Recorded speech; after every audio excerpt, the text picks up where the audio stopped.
நிறுத்திக்கலாம், இந்த பக்கம் நிறுத்திக்கலாமா? இது எவ்வளோ?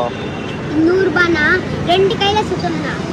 ஆனா நான் ஃபர்ஸ்ட் வந்து 2 கையில சுத்தணும்னா நம்மளுக்கு 2 கையில சுத்த ஒரு கையில வந்துடும். ஓ இந்த கீ செயின்னா இது வந்து ஃபைடர்மேன் அம்மா சுத்தும். இங்க பாருங்க, இந்த மூஞ்சி இருக்கா, இப்போ இந்த மூஞ்சி இருக்கா, இந்த மூஞ்சி பாருங்க. எவ்வளோ? அது எவ்வளோ? 100 ரூபாய். சின்னது 50 ரூபாய், பெருசு. நோட் புக், பேக் அந்த மாதிரி வாங்கி தாங்கண்ணா. பேக், நோட் புக்கா? என்ன படிக்கிற? 6th ஸ்டாண்டர்ட்னா. 6th standard. பேக் இந்த புதுசா சேர்ந்திருக்கியா? எந்த ஸ்கூல்ல? 6th standard. ஊராட்சி ஒன்றிய பள்ளி இருக்குல, நம்ம கவர்மெண்ட் ஸ்கூலா? கவர்மெண்ட் ஸ்கூல்லே கொடுக்க மாட்டாங்களா? கவர்மெண்ட் ஸ்கூல்ல கொடுப்பாங்கண்ணா. இந்த கிளாஸ் ஒர்க் இதெல்லாம் நம்ம தானே வாங்கணும். அப்பா அம்மா எங்க? அப்பா அம்மா வியாபாரம் பண்ணிட்டு இருக்காங்கண்ணா.